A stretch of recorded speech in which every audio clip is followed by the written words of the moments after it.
वेगवेगळ्या क्षेत्रात भरीव कामगिरी केलेल्या दिग्गजांना लोकमतनं आयोजित केलेल्या या पुरस्कार सोहळ्यात गौरवण्यात आलं। ज्येष्ठ अभिनेते दिलीप कुमार यांना जीवन गौरव पुरस्कारानं तर अमिताभ बच्चन यांना महाराष्ट्राचा मानबिंदू या पुरस्कारानं सन्मानित करण्यात आलं। महाराष्ट्र आणि मुंबईनं आपल्याला सर्व काही दिल्याची भावना अमिताभ बच्चन यांनी व्यक्त केली। मेरे जीवन के 42 वर्ष मैंने मुंबई महाराष्ट्र की पावन भूमि में बिताए हैं।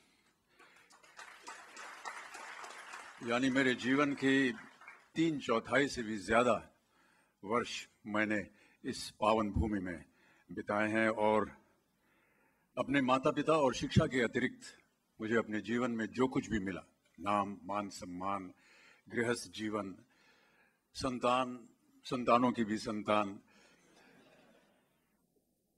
वो केवल एक ही वजह से मुझे प्राप्त हुआ है और वो इसलिए कि इस महाराष्ट्र की भूमि ने अपना आदर सत्कार मुझे दिया है।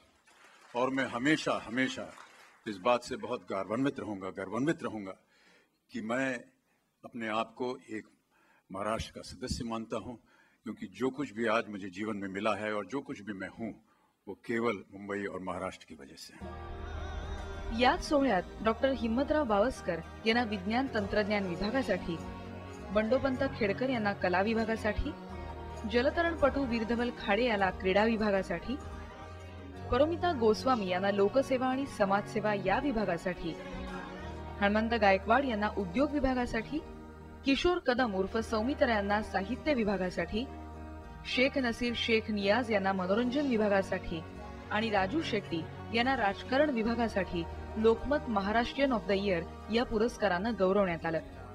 राष्ट्रपती प्रतिभाताई पाटील यांनी यावेळी समाजातील अनिष्ट प्रथांना आळा घालण्यासाठी प्रयत्न होण्याची गरजही व्यक्त केली।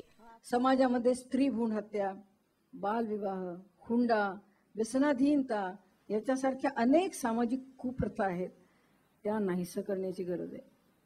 समाजाला उन्नत बनवण्यासाठी मुलीपेक्षा मुलाला प्राधान्य देण्यासारख्या मनोवृत्तीला देखील घालवावं लागेल। याकडे सगळ्यांनी जागतिकीकरणाच्या स्पर्धेत भारताला पुढे जायचं असेल तर प्रसार माध्यमांची भूमिका महत्वाची ठरणार असल्याचं मत यावेळी राष्ट्रपतींनी व्यक्त केलं। Bureau report, IBN Lokmat, Mumbai. त्यांनी विचार करावा।